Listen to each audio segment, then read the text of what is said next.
dari kelompok material teknik yang mempresentasikan tentang tugas film. Nah, perkenalkan nama saya Fahmi. Nama saya Irfansyah. Saya Khalil Azami. Saya Ridwan Gunawan. Saya Sigit Widya. Dan kami akan mempresentasikan tentang material teknik.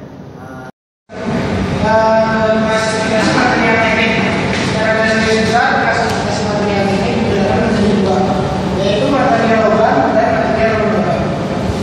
Berdasarkan pada komposisi kimia, logam dan materialnya dapat dibagi menjadi dua golongan, yaitu logam besi atau ferrous dan logam non besi atau ferrous. Logam besi merupakan logam dan paduan yang mengandung besi. Logam-logam non besi merupakan material yang mengandung sedikit atau sama sekali tanpa besi. Dalam dunia teknik mesin, logam atau terutama logam besi baja merupakan material yang paling banyak dipakai, tetapi material-material lain juga tidak dapat diabaikan. Material non-logam sering digunakan karena material tersebut mempunyai sifat yang keras yang tidak dimiliki oleh material lain. Ini merupakan satu golongan dan logam-logam. Yang selanjutnya akan dijelaskan oleh Sigit Widya. Material non-logam dapat dibedakan menjadi beberapa golongan, yaitu keramik, plastik polimer, dan komposit. Material keramik. Material keramik merupakan material yang terbentuk dari hasil senyawa antara satu atau lebih unsur logam dengan satu lebih unsur non-logam. Material jenis keramik semakin banyak digunakan, mulai berbagai abrasif, pahat kotor, batu bata api, kaca, dan lain-lain. Bahkan teknologi roket dan penerbangan luar angkasa dapat memakai keramik. Berikut ini adalah contohnya. Plastik polimer. Plastik polimer adalah material hasil rekayasa manusia, merupakan rantai molekul yang sangat panjang dan banyak molekuler yang saling mengikat. Pemakaian plastik juga sangat luas, mulai peralatan rumah tangga, interior mobil, kabinet radio televisi, sampai konstruksi mesin. Ini adalah contoh-contoh dari plastik polimer. Lalu komposit. Komposit merupakan material hasil kombinasi dari dua material atau lebih yang sifatnya sangat berbeda dengan sifat masing-masing material asalnya. Komposit selain dibuat dari hasil rekayasa manusia, juga dapat terjadi secara alamiah. Misalnya kayu yang terdiri dari serat selus yang berada dalam matriks lignin. Komposit saat ini banyak dipakai dalam konstruksi pesawat terbang karena memiliki sifat ringan dan kuat karena magnetik. Beberapa sifat mekanik yang merupakan kemampuan sesuatu material untuk menerima tegangan tanpa menyebabkan material yang menjadi patah. Berdasarkan pada jenis beban yang bekerja, kekuatan dibagi dalam beberapa macam, yaitu kekuatan tarik, kekuatan geser, kekuatan tekan, kekuatan torsi, dan kekuatan mendukung. Yang kedua, kekakuan atau stiffness. Kekakuan adalah kemampuan suatu material untuk menerima tegangan atau beban tanpa mengakibatkan terjadinya deformasi atau defleksi. Yang ketiga, kekenyalan atau elasticity.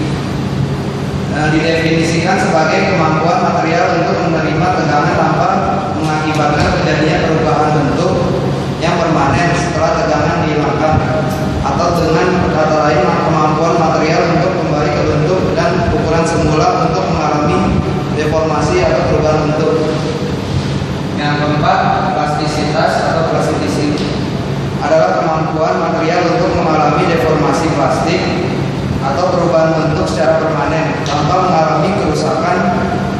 Material yang mempunyai plastisitas tinggi dikatakan sebagai material yang bulat, sedangkan material yang mempunyai plastisitas rendah dikatakan sebagai material yang getas.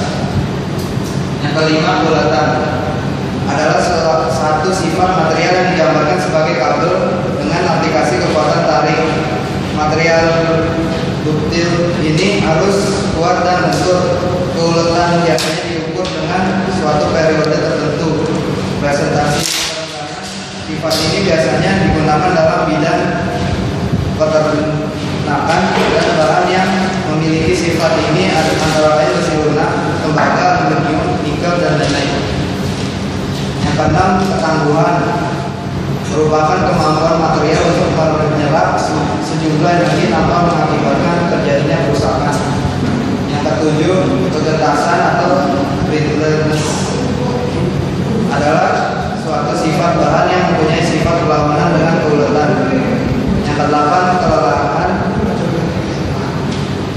merupakan kecenderungan dari logam untuk menjadi patah bila menerima beban bolak-balik yang besarnya masih jauh di bawah batas kekakuan elastisitas. Yang kesembilan, melar atau krik merupakan kecenderungan suatu logam untuk mengalami deformasi plastik bila pembebanan yang besarnya relatif tetap dilakukan dalam waktu yang lama pada suhu yang tinggi. Yang terakhir, kekerasan atau hardness merupakan ketahanan material terhadap penekanan atau indentasi atau penetrasi. Sifat ini berkaitan dengan sifat tahan haus atau resistance, yaitu ketahanan material terhadap penggoresan atau pengikisan. Didefinisikan sebagai kekuatan eksternal yang mendukung bagian dari suatu mesin. Beban ini terdiri dari ketiga, yaitu beban tetap atau steady load. Dikatakan beban tetap apabila beban dalam keadaan diam, di mana benda tersebut tidak dapat bergerak.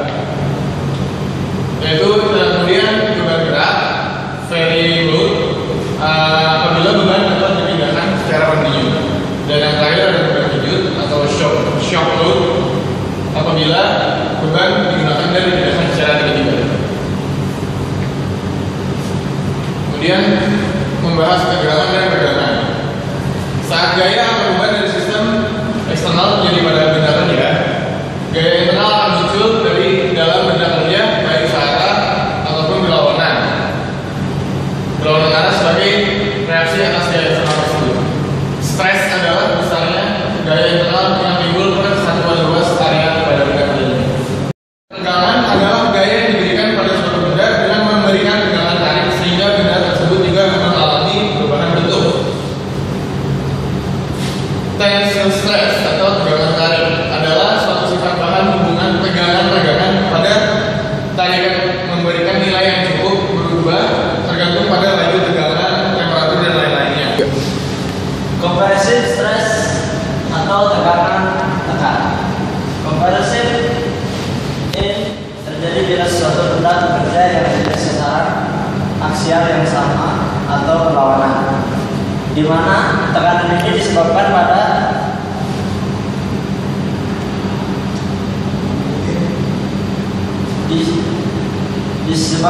setiap sisi dari benda kerja, dan inilah yang disebut dengan compressive stress. Pertimbangan lain akan menunjukkan bahwa dengan adanya tegangan beban akan ada penurunan panjang benda kerja, di mana perbandingan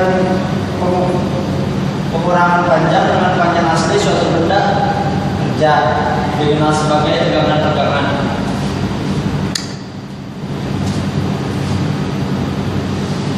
Ketika benda kerja menjadi sasaran shear stress, ketika benda kerja menjadi sasaran kekuatan yang sama atau berlawanan, bergerak secara tendensial dengan sisi yang berlawanan, di mana ini disebabkan pada setiap sisi dari benda kerja, dan inilah yang disebut shear stress. Dan yang berhubungan dengan pergerakan dikenal shear stress yang diukur dengan sudut deformasi yang berdekatan dengan shear stress. Menurut Xiao, hukum Hooke menyatakan bahwa ketika benda kerja pada suatu bahan yang elastis, maka tegangan akan seimbang dengan tegangan, di mana E adalah konstanta. Maka dapat dikatakan menurut Xiao, dan satuan yang digunakan adalah kilogram per sentimeter kubik atau N per milimeter kuadrat. Sama dengan ya inilah seperti itu.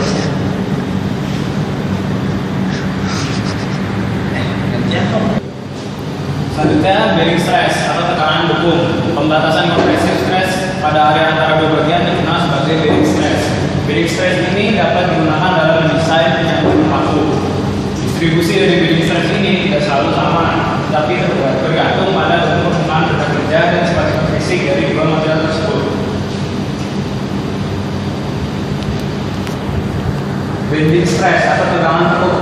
Dalam kegiatan teknikan, bagian-bagian atau anggota struktural mungkin menjadi sasaran pada beban statik atau dinamis yang disebut sebagai bending stress. Sedikit pertimbangan akan menunjukkan karena adanya momen bending.